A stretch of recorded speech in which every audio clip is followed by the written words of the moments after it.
In a world that rewards constant communication, endless sharing, and performative transparency, we have forgotten one of the most powerful tools in human interaction: strategic silence. While everyone else rushes to announce intentions, broadcast thoughts, and reveal strategies, the truly effective operator knows when to remain quiet and turns that quiet into an advantage. Niccolo Machiavelli, the 16th century Florentine political thinker, understood this better than most. Though widely known for The Prince, some of his most powerful insights lie in what he chose not to say. He observed that the common crowd is captivated by appearances. Speech manufactures appearances. Silence protects reality. In an age of oversharing, those who master strategic silence do more than defend their position. They achieve what constant communicators cannot. They succeed while others are still talking about success. Machiavelli lived in a world of political intrigue where careless words could mean exile or worse. Even in our less lethal times, unnecessary speech creates vulnerabilities that silence avoids. People judge more by what they see than by what they truly understand. Everyone can see. Few can feel. Someone who speaks constantly invites judgment, reveals intention, exposes weaknesses, and leaves clues. Every word carries a cost. Silence does not. First, speech creates commitments. The moment you declare your intentions, others hold you to them. If you pivot, you appear inconsistent. But silence preserves freedom. You can adapt without explanation. Second, speech exposes your thinking. The more you explain, the more others learn how your mind operates, information they can use to predict you, counter you, or manipulate you. Observing someone's unguarded speech reveals their strategic depth, or the lack of it. Third, and perhaps most importantly, compulsive talking erodes mystique and authority. It is safer to be feared than loved when one cannot be both. Fear requires distance. Distance requires mystery. The leader who explains every move, justifies every action, and shares every thought becomes ordinary. And the ordinary rarely commands exceptional respect. Consider the colleague who speaks in every meeting. Their influence gradually fades. The friend who shares every detail online becomes predictable. The negotiator who rushes to fill silence with concessions loses ground. The leader who answers every criticism lowers their stature. Strategic silence is not merely the absence of words, it is deliberate. There is information gathering silence. The wise allow others to speak first. The foolish reveal their position and gain nothing. The wise remain quiet, collecting data while others expose their thoughts, plans, and weaknesses. In negotiations, the one who speaks first often loses leverage. In relationships, the better listener understands the dynamic more clearly. In competition, those who talk less often perform more. There is authority-building silence.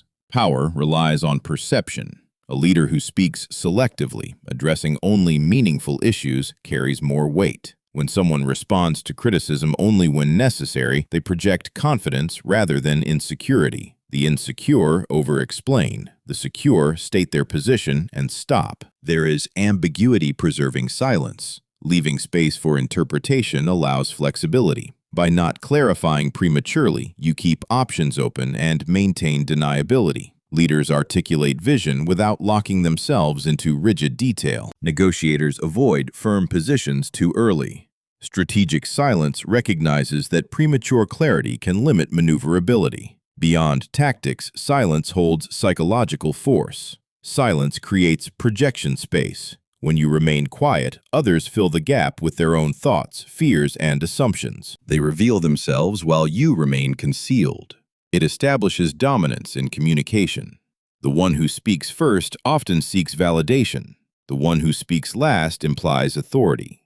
They are not asking to be heard. They are choosing when to speak. Silence also creates mystique. What is not fully revealed often appears more powerful than what is plainly explained. The person who shares everything becomes ordinary. The one who reveals selectively maintains depth and intrigue. In leadership, this matters profoundly. A leader who explains every detail demystifies their role, but one who shares conclusions while keeping deliberation private reinforces authority through distance. This is not deception. It is an understanding that leadership partly depends on perception. Modern culture treats transparency as an unquestioned virtue and silence as suspicious. We are told to speak our truth, to share constantly, to reveal everything. But strategic silence understands something deeper. Power is not only in what you say, it is in what you choose not to say. We're constantly advised to communicate openly. It sounds positive, it sounds honest. But that advice clashes with the principles of Niccolò Machiavelli on power and influence. He understood that a promise made yesterday can become a limitation today. Committing yourself publicly may feel noble, but it can restrict your ability to adapt when circumstances change. Modern transparency often demands that kind of self-binding, limiting future flexibility in the name of present authenticity. This isn't an argument for dishonesty. Machiavelli's philosophy wasn't about careless lies. It was about selective disclosure. Share what advances your position. Withhold what weakens it. Don't surrender leverage through unnecessary openness when silence serves you better. The transparency trap shows up everywhere. In professional life, it appears as the urge to present unfinished work, to share half-formed ideas in meetings, or to reveal your negotiating stance before understanding the other side. In personal relationships, it appears as over-explaining emotions, confessing mistakes prematurely, or announcing plans that are still uncertain. These behaviors may seem sincere, but strategically they can cost you control. Excessive openness makes you predictable. Predictability makes you easier to counter, and that weakens influence. The effective communicator does not speak simply to express. They speak to achieve. They withhold not from fear, but to preserve freedom. Silence becomes discipline, not insecurity. How does this work in practice? The aim isn't permanent silence. It's learning to speak only when speech benefits you more than quiet does. First, practice information asymmetry. Before revealing your position, understand others first. Ask questions. Listen carefully, not only to what's said, but to what's avoided. Machiavelli advised that a ruler must act as both fox and lion. The fox recognizes traps, and recognition begins with observation. In negotiations, understanding the other side's limits is often more powerful than stating your own. In work environments, knowing colleagues' motivations before committing reduces conflict and increases influence. Second, maintain strategic ambiguity. Don't rush into clarity when clarity limits flexibility. This isn't evasion, it's optionality. In leadership, it may mean setting direction without locking into rigid details. In relationships, it means expressing intent without binding yourself to inflexible plans. In competition, it means holding back your strategy while others expose theirs. Third, become comfortable with silence. Let silence do what speech cannot. Most people rush to fill pauses because silence feels uncomfortable. In doing so, they often reveal too much or concede unnecessarily. Silence creates pressure. Silence invites projection.